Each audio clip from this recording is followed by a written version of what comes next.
Este programa é recomendado para maiores de 14 anos.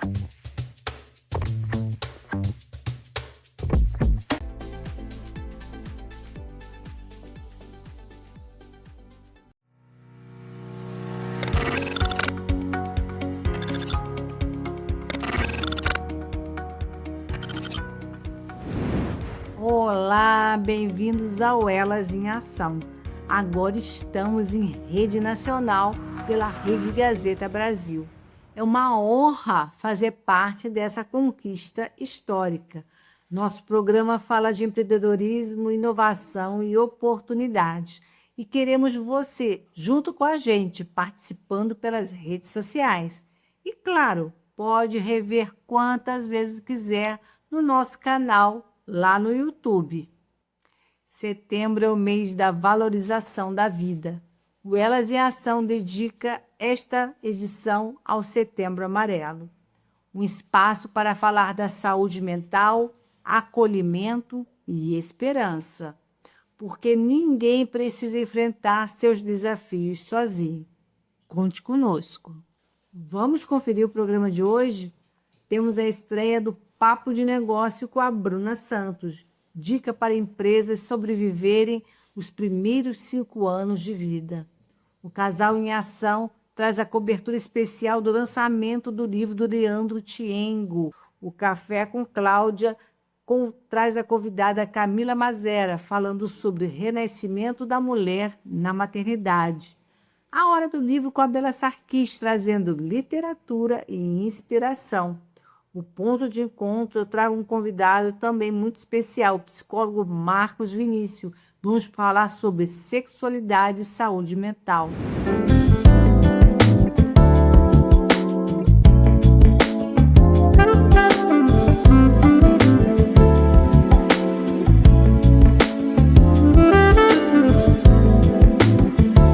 Camila, seja muito, muito, muito bem-vinda ao meu Café com Cláudia.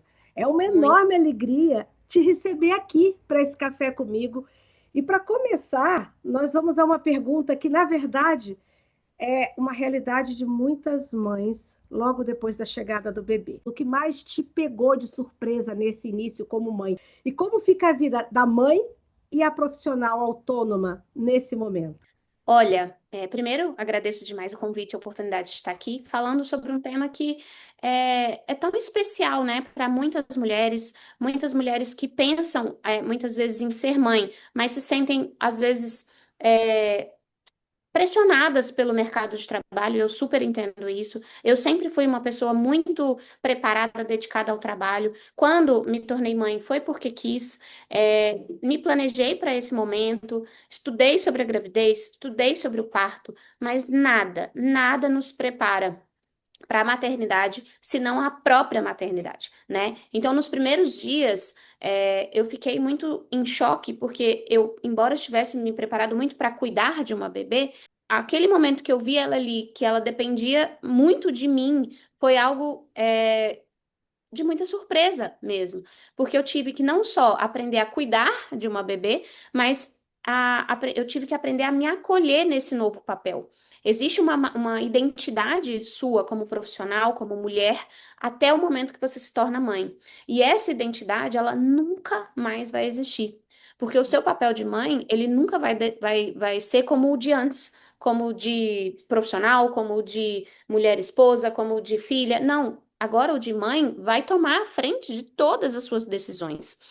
Então a gente se cobra muito e a gente fica assim, quando que eu vou voltar a trabalhar? E ao mesmo tempo a gente olha para a bebezinha e fala, mas eu quis isso aqui. E aí vem a culpa, né? Aquela culpa de, meu Deus, eu quis demais isso, e por que que eu tô triste? E você fica se cobrando muito ali naquele momento. E o que eu entendi não existe uma mãe perfeita, nem uma profissional perfeita. Existe a mãe que o seu bebê, né, precisa, e existe a profissional que os seus novos clientes, o seu mercado vai entender e você vai se adaptar. Então, esse choque de realidade foi o que mais me marcou, e eu costumo dizer, um dia de cada vez e Deus em todos eles. Foi o que me ajudou a encarar essa nova realidade. E aí até a gente entrou um pouquinho no que seria a próxima pergunta, que foi como tem sido para você conciliar prazos, audiências, clientes, rotina do bebê, esse planejamento, existe um planejamento prévio, ou na verdade acaba sendo uma adaptação, né, da nossa rotina e da vida profissional? Então, eu acho que o planejamento ele ajuda, mas a palavra de ordem desse novo momento é flexibilidade e adaptação. Como que eu posso me adaptar a esse novo momento? Então, é sempre ter essa flexibilidade e não pensar mais em rotina engessada. O que eu posso dizer é: tenha calma, as coisas vão se ajeitar, a rotina do bebê vai ficar um pouco mais previsível, vocês vão se entender e você vai sentir muito prazer de poder dizer: eu estou trabalhando aqui por ele também, né? Por esse meu bebê, por essa minha família, e tudo ganha um novo propósito, um novo sentido. Qual o seu conselho, qual a sua mensagem para essas recém-mamães e para quem está esperando o bebê chegar? A minha mensagem é: você não vai dar conta. E está tudo bem.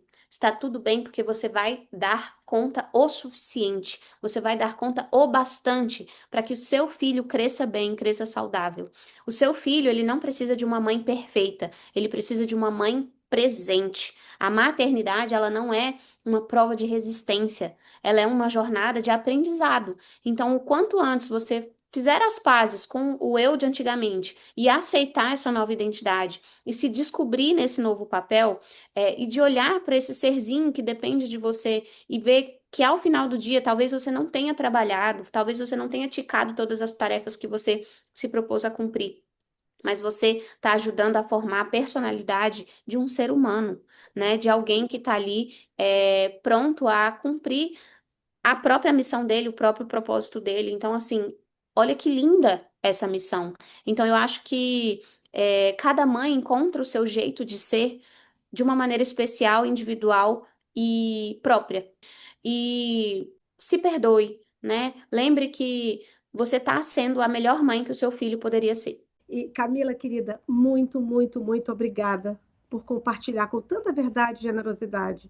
A maternidade é cheia, lotada de desafios e também de descobertas, né? Ouvir outras mulheres é parte desse caminho. E como você já sabe, eu te espero no próximo sábado às 15h30 para mais um Café com Cláudia. Até lá, pessoal!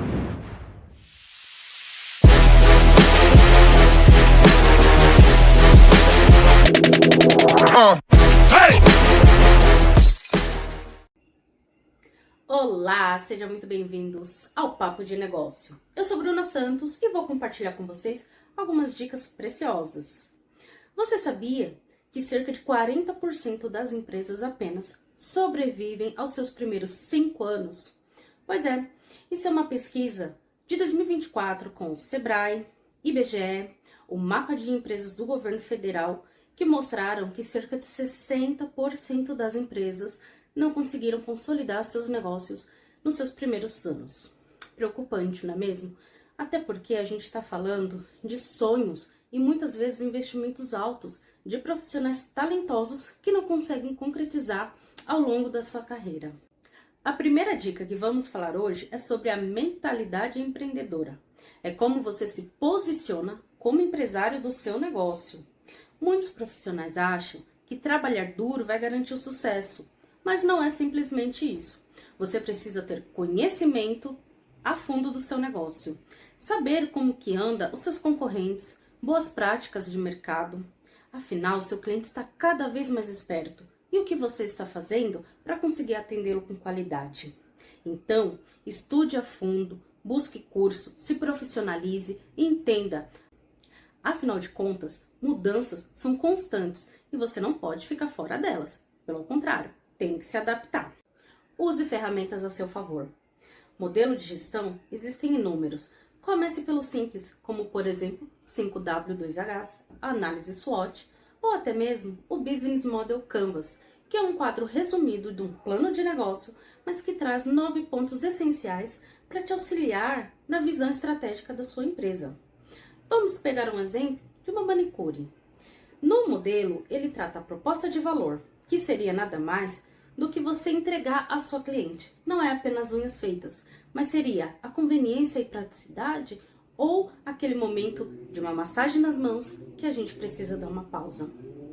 com relacionamento com o cliente, por exemplo, ela pode verificar cartões de fidelidade, cashback e o que mais pode fazer esse vínculo com o cliente. Atividades chaves do negócio dela é outro ponto importante. Além das unhas, ela tem que ter uma agenda de gestão para não confundir os horários. Ela precisa ter a biossegurança do seu negócio, né? Precisa se atentar a todos esses pontos. No segmento, por exemplo, de mercado, é justamente você vai atender noivas, madrinhas ou aquela empresária que tem apenas 30 minutos para fazer a unha. Isso vai definir cada vez mais como você vai atender a sua cliente. Fontes de receitas também é outro ponto especial, até porque não é só as unhas, mas você pode vender produtos, você pode fazer alongamentos e isso garantir outras fontes de renda. Parcerias chaves entra nesse ponto também, até porque imagine você fazendo as unhas e recebendo uma massagem. Você não gostaria? Então, leve isso para sua cliente com essas parcerias. E já aproveita se os canais de comunicação serão atendidos por meio dessas parcerias, além das redes sociais, panfletagem. Isso ainda está muito em moda, sabia disso? O outro ponto são os recursos necessários para atender. Você vai ter um espaço físico ou vai se deslocar até a sua cliente? Coloque isso no papel. E o último, não menos importante, pelo contrário, a estrutura de custo. A segunda dica é justamente sobre consciência financeira. Evite furos desnecessários no seu orçamento. Você sabia que a má administração é uma das principais causas que levaram a 60% das empresas a falirem nos seus primeiros anos? Pois é. Anote tudo. Pode ser em planilha, em papel ou no sistema. O importante é você ter a dimensão do quanto está gastando. Um cafezinho para sua cliente, a ida a um fornecedor ou até mesmo brindes de final de ano. Tudo tem que ser anotado e entender que cada centavo ele tem que te trazer um retorno. E a terceira dica não poderia ser diferente. É o planejamento aliado à ação. Entenda que boas ideias só no papel não geram resultados. Então, planeje. Planejamento não é burocracia. Pelo contrário, pode salvar o seu negócio. Reserve um tempo na sua agenda, reorganize tudo o que tem que fazer e principalmente coloque em ação. Isso vai evitar aquelas mudanças que vão surgindo no mercado de você ser pego de surpresa. Ou, se precisar mudar, você vai ter clareza exatamente do que precisa mudar para se atentar às novidades. E aí, gostou das dicas? Que tal a gente continuar esse bate-papo lá no meu Instagram? Me siga para mais dicas e a gente se vê no próximo programa. Até lá! Empresário, você sabia que o maior comprador do Brasil é o governo? Todos os dias, ele anuncia o que precisa e já diz quanto está disposto a pagar. Se você tem um CNPJ e ainda não vende para o governo, está deixando dinheiro na mesa. Imagine faturar em uma semana o que você levaria meses para alcançar. Com a estratégia certa, isso é possível, e eu posso te ajudar do início ao fim. Editais, documentação, posicionamento. Eu te acompanho em cada etapa do processo. Quer faturamento, estabilidade e crescimento? Então está na hora de olhar para o mercado de licitações. Me chama e vamos transformar sua empresa em fornecedora do maior cliente do país. Licita.com.br. Vendas para o governo.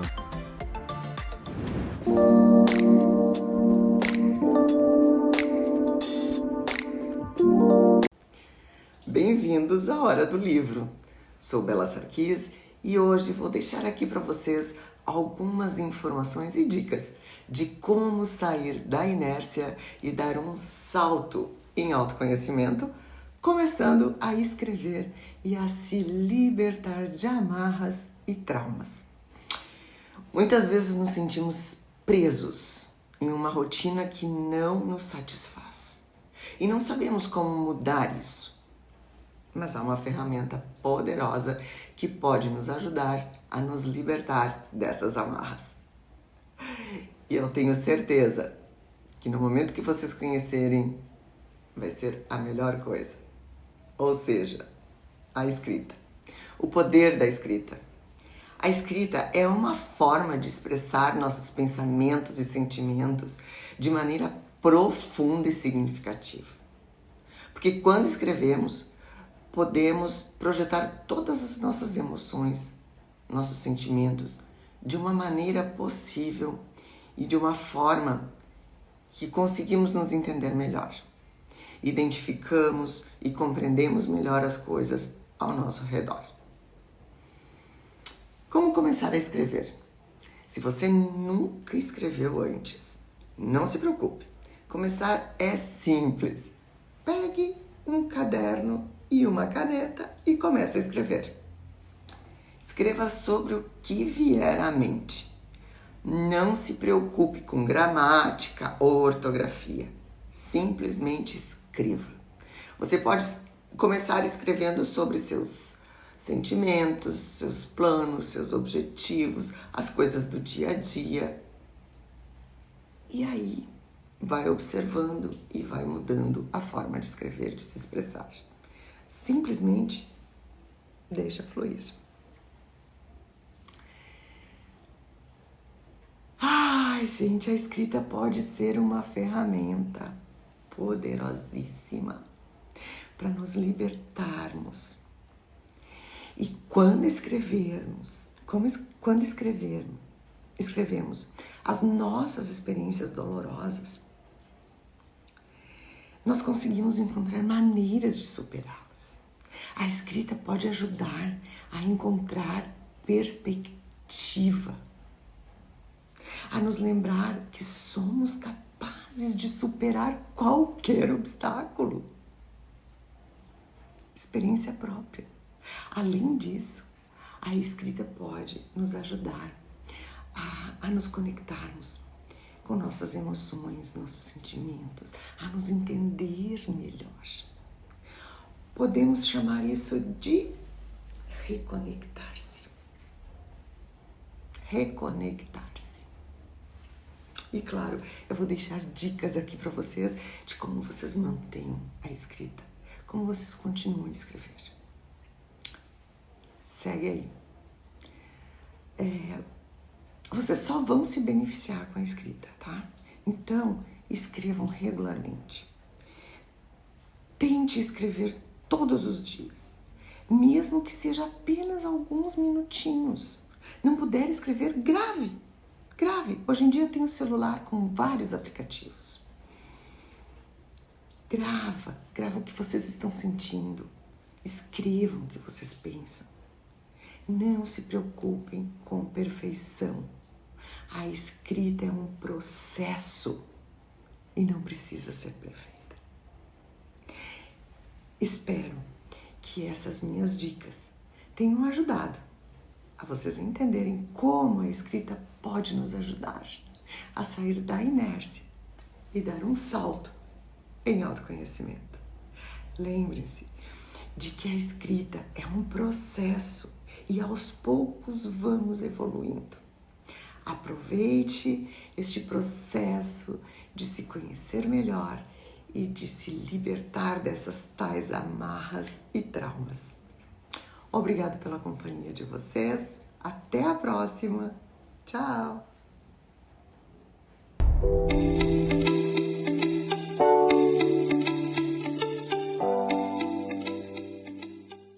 Elas defendem. Esse é o nosso quadro. Eu sou Vânia Matos e estou aqui para descomplicar o direito para você. Hoje nós vamos falar de um assunto muito polêmico. É sobre as gestantes. Todo mundo sabe, ou a maioria sabe, que a empregada gestante, a trabalhadora, quando fica grávida, ela detém de estabilidade no emprego. O que quer dizer isso? Ela não pode ser demitida a partir da data que descobre a gravidez até que o bebê nasça e complete 5 meses. Algumas convenções coletivas estendem esse prazo, mas o prazo previsto lá na CLT é de 5 meses. Porém, gera muita polêmica, por quê? Muita gente acha que a grávida ela não pode ser demitida em hipótese alguma. E isso não é verdade, eu preciso contar para vocês. É isso mesmo. Aquela grávida que falta ao trabalho e não apresenta nenhuma justificativa.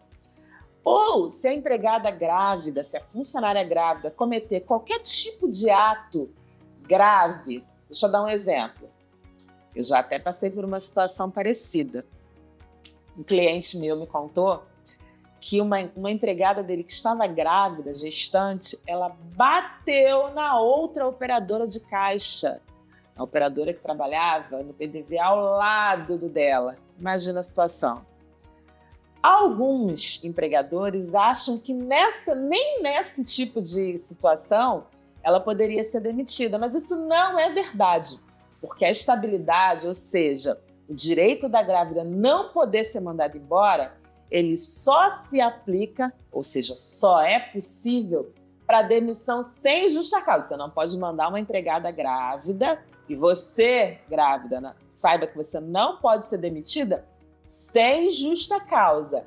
Mas, se uma funcionária grávida praticar uma falta grave, como essa que eu contei aqui, da ex-funcionária do meu cliente, que bateu numa colega que trabalhava ao lado, é cabível sim justa causa. Então, muita atenção. A estabilidade, ou seja, o direito da grávida não poder ser mandada embora, ele só é para os casos de demissão sem justa causa. Se a grávida aprontar, se você, funcionária que está gestante, ficar aprontando aí no seu trabalho, saiba que você pode sim ser demitida por justa causa. Gravidez não gera estabilidade para demissão por justa causa. Por justa causa, ela pode ser demitida sim. Outro fato que leva à demissão por justa causa das grávidas é que elas começam a faltar, sem trazer atestado. Se sente mal e não vai ao médico. Então, muita atenção. Falta sem justificativa, várias faltas sem justificativa, mesmo da funcionária grávida, pode levar à demissão por justa causa, sim. Muita gente acha que a demissão por justa causa é só no caso de agressão, caso de furtos, mas não é. Existem várias possibilidades, vários motivos que podem levar à demissão por justa causa, inclusive da empregada gestante. Eles estão na lei. Muito cuidado. A demissão por justa causa ela precisa ser aplicada com cuidado, porque se ela for mal aplicada, se ela for dada de forma errada, você, empresário, você pode ser processado e lá na Justiça do Trabalho é você quem vai ter que provar que a justa causa está correta ou não. E se não provar, sabe o que acontece? Além de pagar todos os valores lá, todo o acerto, no caso da grávida, você ainda paga todos os salários da data da demissão até o final da estabilidade. Como eu disse, na lei, a estabilidade da empregada gestante da grávida vai até que o bebê complete 5 meses. Olha que prejuízo você pode ter. Então, 2 informações importantes. Grávida pode ser demitida por justa causa e a justa causa deve ser muito bem aplicada. Esse é o quadro Elas Defendem. Quem vos fala é Vânia Matos, eu sou advogada trabalhista e toda semana nós vamos descomplicar o direito aqui para você. 1, 2, 3, 4.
Vem pra cá, Brasil, senhor Margarizo passando por aqui, Brasil.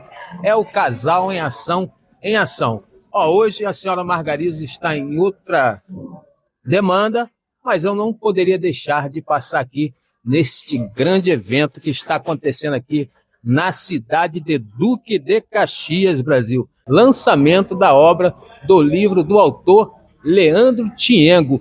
É Thiengo, é isso? Exatamente. Que sobrenome bonito. Já começa pelo sobrenome chique. Leandro, fica à vontade. Como é que está sendo essa emoção? É o primeiro livro, não é isso? Exatamente. Bom dia, bom dia. É o primeiro livro. Essa obra demorou um pouquinho para ser lançada. Eu comecei a escrever, rapaz, há 15 anos atrás. Rapaz. A minha filha tinha 2 aninhos ainda.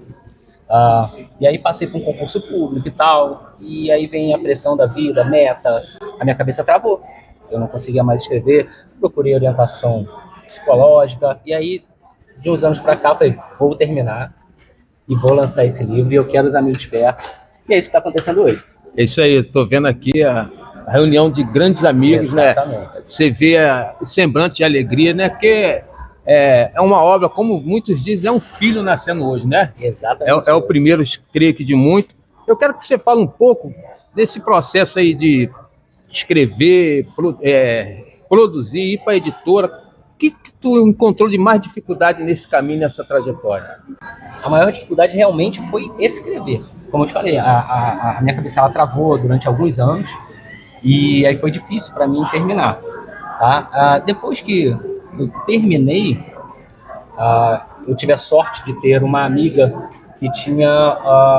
a filha dela trabalhava na editora e aí a editora me fez uma proposta. Foi uma proposta bem bacana, bem generosa e a gente pôde fazer agora, proporcionar esse lançamento aí.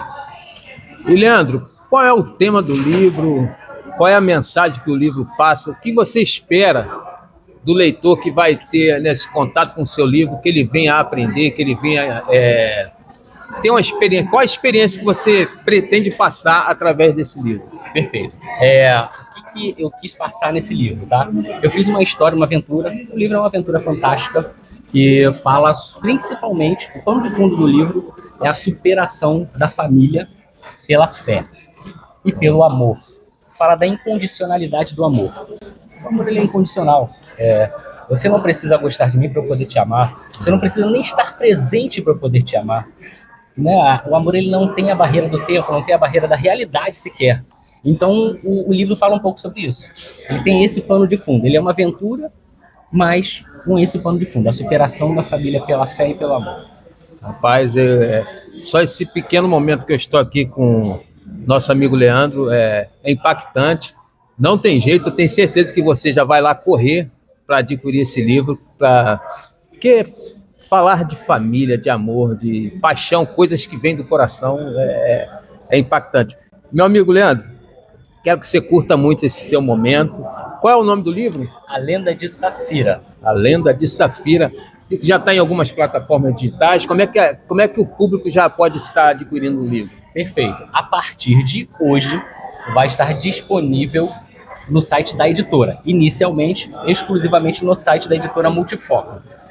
Posteriormente, vai estar disponível na Amazon. Não tem uma data certa ainda, provavelmente a partir da semana que vem.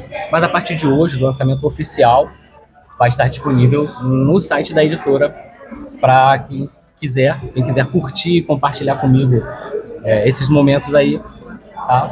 Vai estar lá. Quero te agradecer por essa pequena entrevista. Quero te estender o convite a participar do nosso podcast. Vai ser uma honra te receber.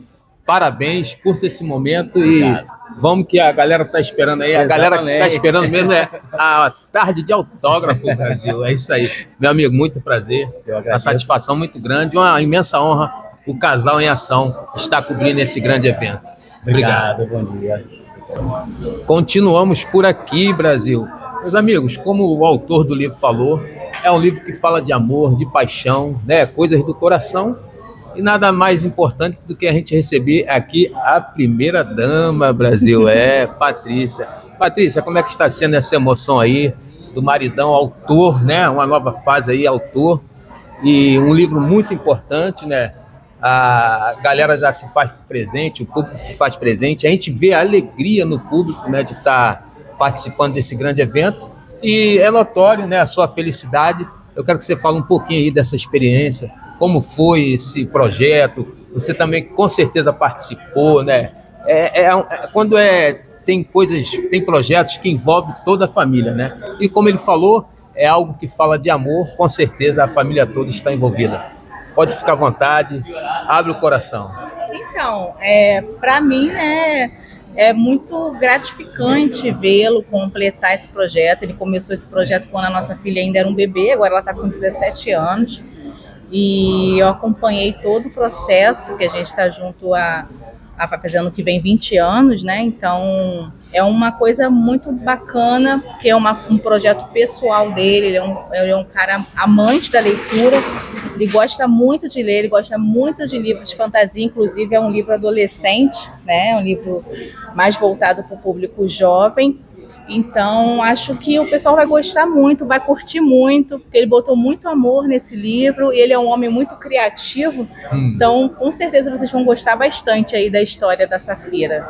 E importante, né, que a gente vai alcançar um público que verdadeiramente nós temos que abraçar, porque a cultura cada vez mais vai morrendo, né? A mídia divulga tantas coisas que não é interessante, e a gente está aqui divulgando um momento desse tão importante no marco da leitura, né?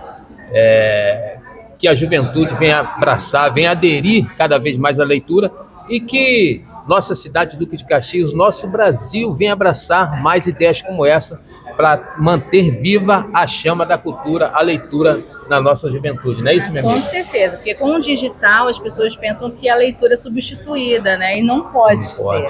Não pode, porque a leitura traz cultura, a leitura te ensina a falar bem, te ensina a se expressar bem, e eu sinto que os jovens de hoje em dia precisam aprender a se expressar, né?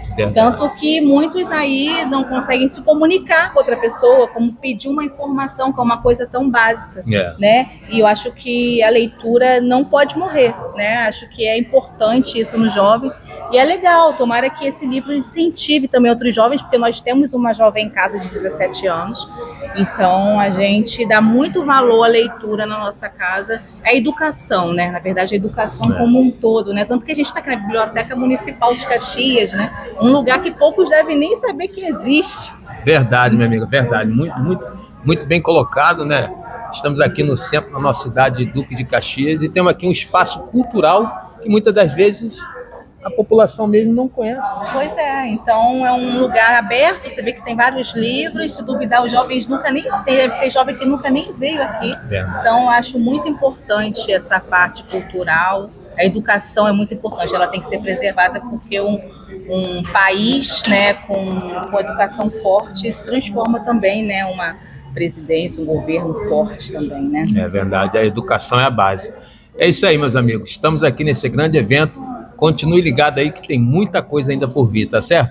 Minha amiga, quero te agradecer pela sua rica presença aqui no nosso espaço, no nosso programa, Casal em Ação. Obrigadão, Patrícia. Obrigada a você pela presença. Curta esse momento aí.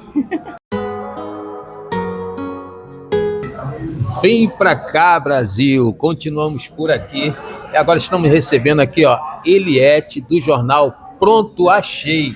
E aqui achamos o quê? Cultura, né, minha amiga? Eu fico feliz em estar recebendo aqui a minha amiga, que está aqui divulgando o que realmente tem que ser divulgado. Porque a grande mídia, muitas das vezes, né, minha amiga, fica propagando coisas que não vai agregar em nada na nossa sociedade.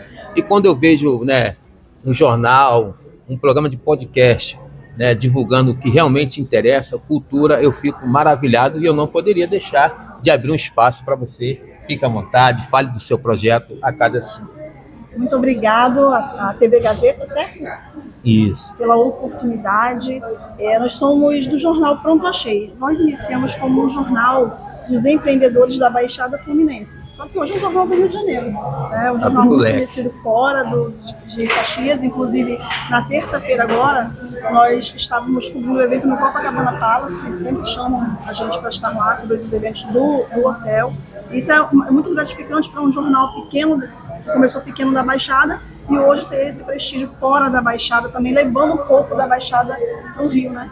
E nós trabalhamos com empreendedores, trabalhamos com cobertura de evento e principalmente também com a integração desse empreendedor que não estava conseguindo se posicionar na mídia, né, através da divulgação, porque a divulgação, a propaganda continua sendo a alma do negócio. Então, nosso jornal é esse jornal totalmente eclético. Vá no nosso Instagram, @jornalprontoachei, e conheça um pouco mais do nosso trabalho. Que maravilha! Eu confesso que, né, ainda não conhecia, por isso que é muito importante você participar de projetos, eventos como esse, o lançamento do livro, que você está sempre fazendo uma reciclagem nos seus conhecimentos, né? Olha que importante, olha o leque que me abriu, né? Conexões, eu que tenho esse projeto, né, de divulgar as coisas importantes da nossa cidade. Conheci agora a minha amiga, com certeza daqui nascerá uma grande parceria. Minha amiga, muito obrigado. Que Papai do Céu te abençoe e continue firme nesse projeto que só tem cada dia mais a crescer. A cidade do Duque de Caxias merece, o Brasil merece projetos como o seu. Muito obrigada, eu agradeço a oportunidade. Obrigado, querida.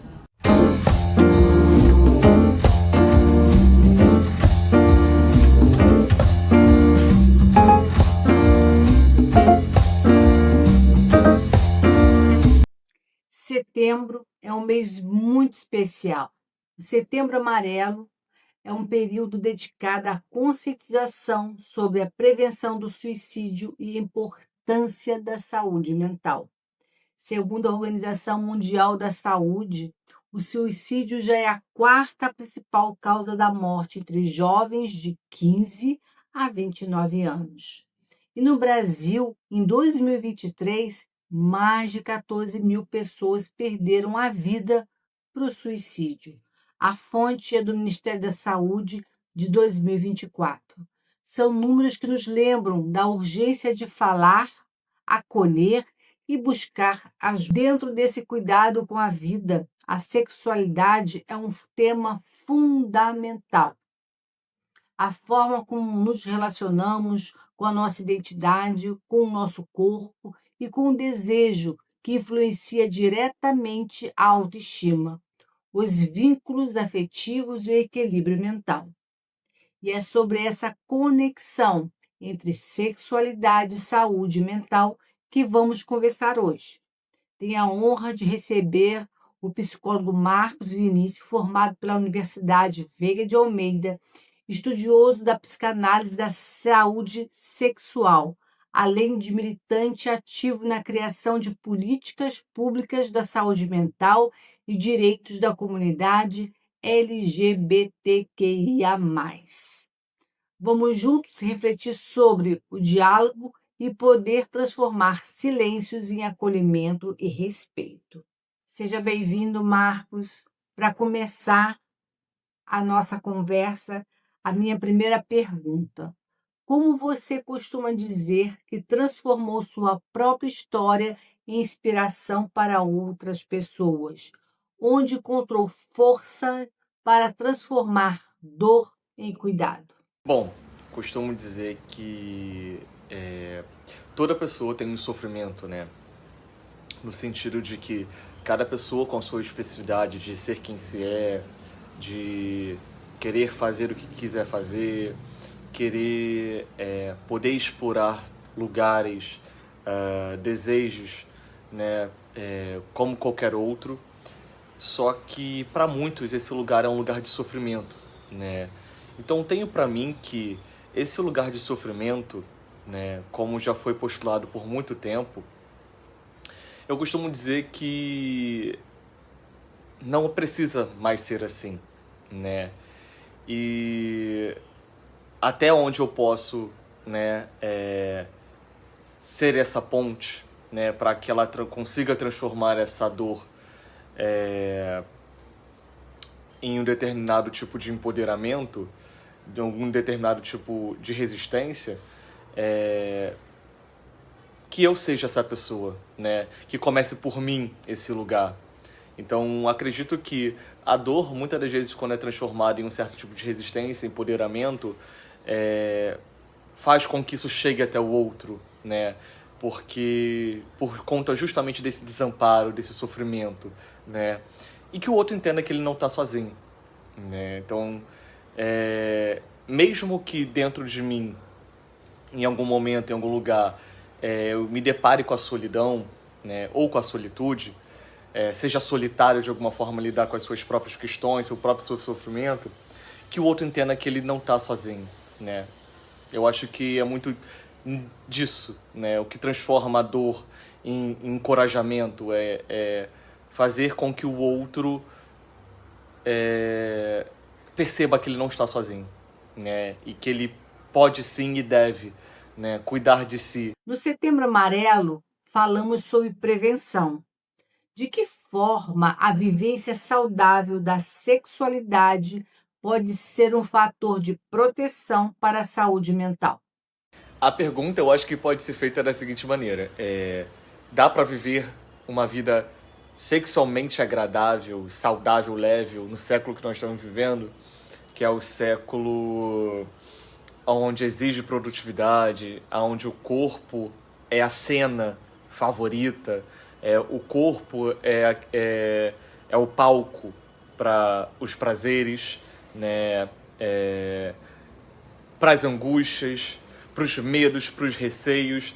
Então, acho que a gente pode pensar nesse sentido, né? Será que, de fato, tem como ver uma vida sexualmente saudável, agradável, como talvez se projeta, se idealiza e tudo mais? E podemos elaborar a pergunta para... será que dá para viver uma vida sexualmente do jeito que se quer viver, e que a saúde mental não vai ficar tão fragilizada? Eu acho que talvez essa seria uma pergunta interessante, né? Como um questionamento, né? Tudo que compõe a sexualidade, tudo que compõe o seu desejo, você quer? Tem a ver com você? Né? Eu acho que a gente pode ir muito por esse caminho, né? Se realmente você quer encontrar um equilíbrio, né? O que significa esse equilíbrio, né? Então, assim, tem como, sim, encontrar uma maneira agradável de se vivenciar a sexualidade, a forma como performance, né? Como performa no mundo e tudo mais. Mas acho mais interessante do que, de fato, você vivenciar uma sexualidade agradável, perguntar se você quer vivenciar uma sexualidade agradável, para a gente começar a, né, pensar o que é o agradável para o outro, né? Se o agradável é aquilo que a cultura está dizendo, a cultura dita de alguma forma, ou é aquilo que realmente tem a ver com o seu próprio desejo, né? Então, assim, acredito que, para mim, né, a sexualidade mais saudável, que não prejudica tanto assim a saúde mental, é a sexualidade que você vive sabendo de si, né? Conseguindo sustentar isso que tem a ver com você. Na sua prática clínica, quais sinais você observa em pessoas que sofrem por não conseguirem viver sua sexualidade plenamente? Como eu falei anteriormente, né?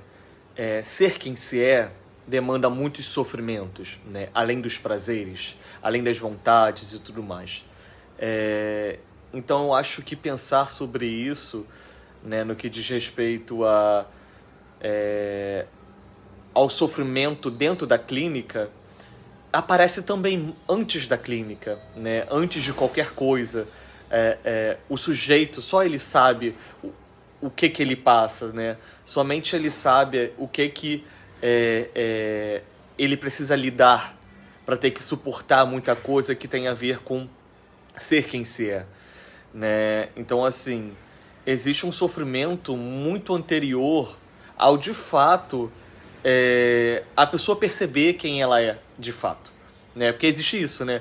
Existe o sofrimento porque dizem que você é alguma coisa, existe um sofrimento por você ser o que se é, e existe sofrimento quando você se dá conta de que, caramba, eu sou isso, caramba, e aí acaba ficando muito engessado. Eu acho que aí que é a parte que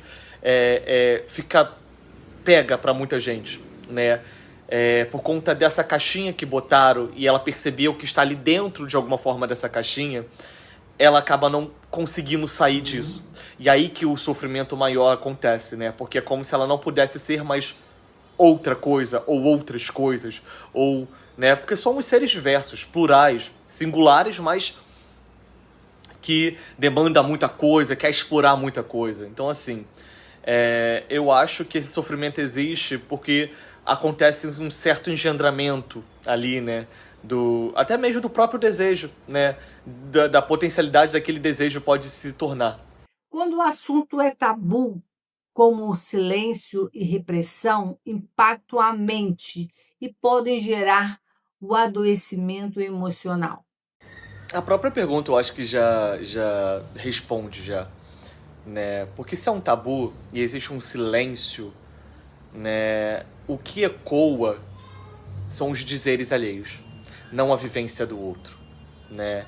Então, como é que o outro vai ter uma voz de fala, né? Se existe um silêncio, se existe um não dizer sobre aquilo que diz muita coisa.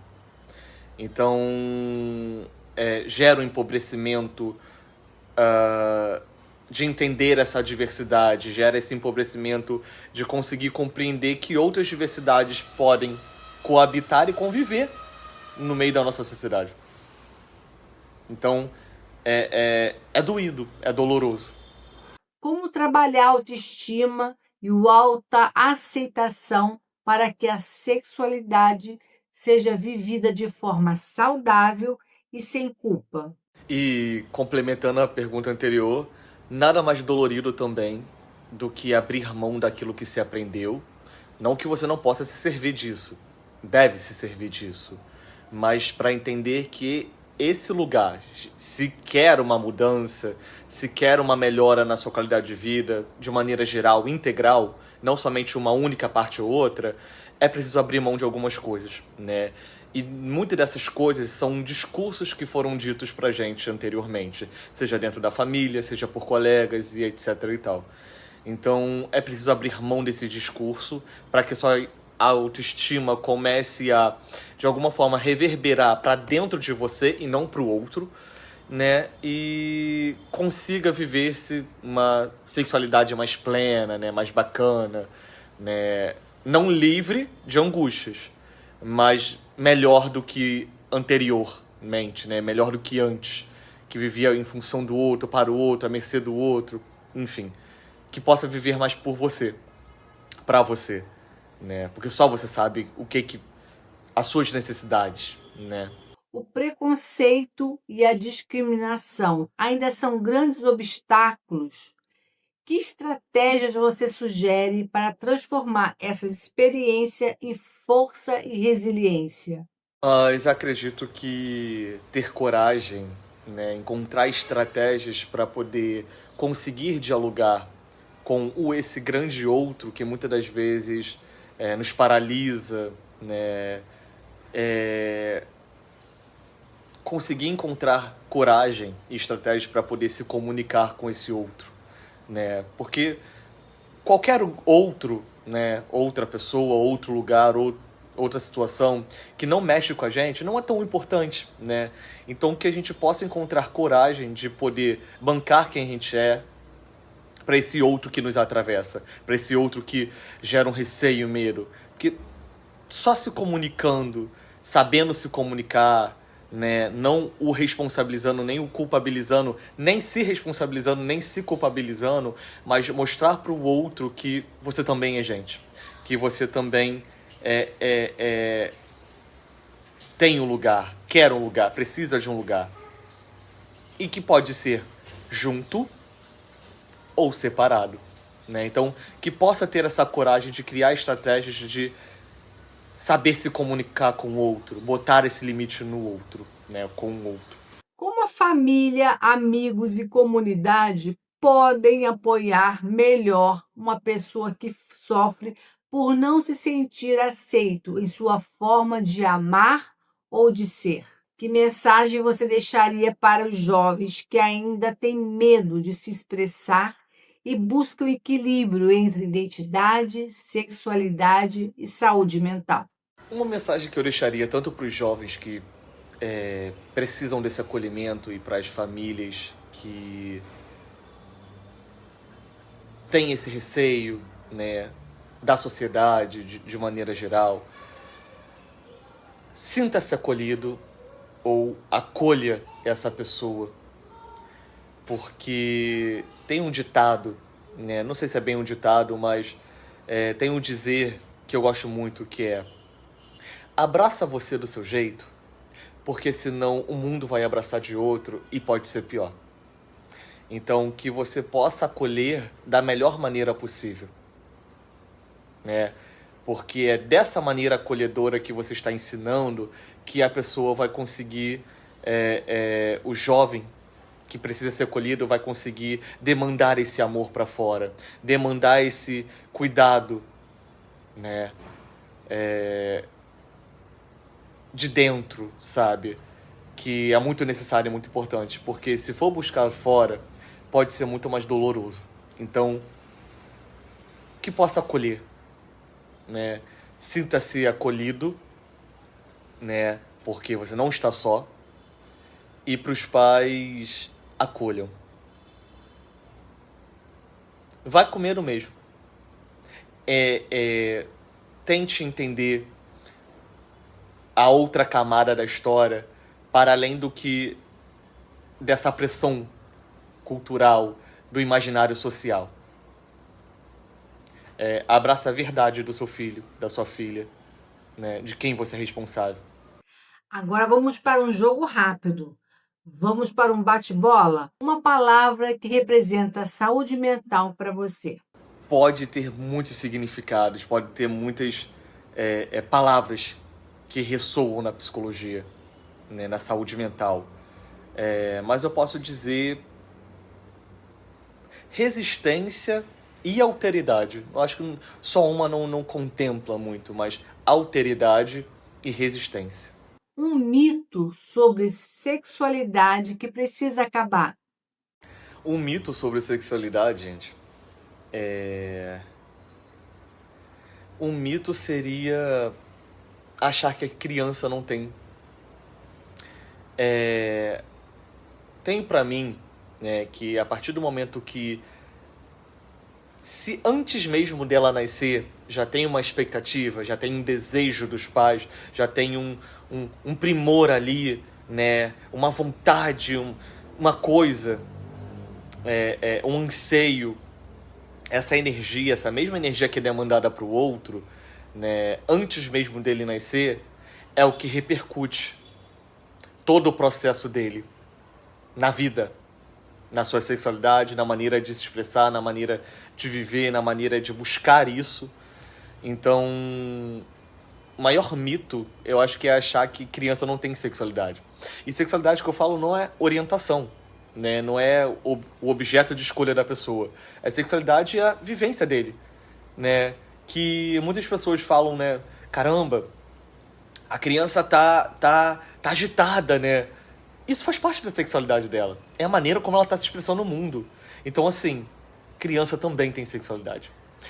E não a sexualidade que todo mundo pensa. A sexualidade que é a maneira que ela se encontra de viver no mundo com o outro, com esse espaço, que permite ou não que ela exerça isso. Uma frase de força para quem está nos assistindo agora. Frase que pode servir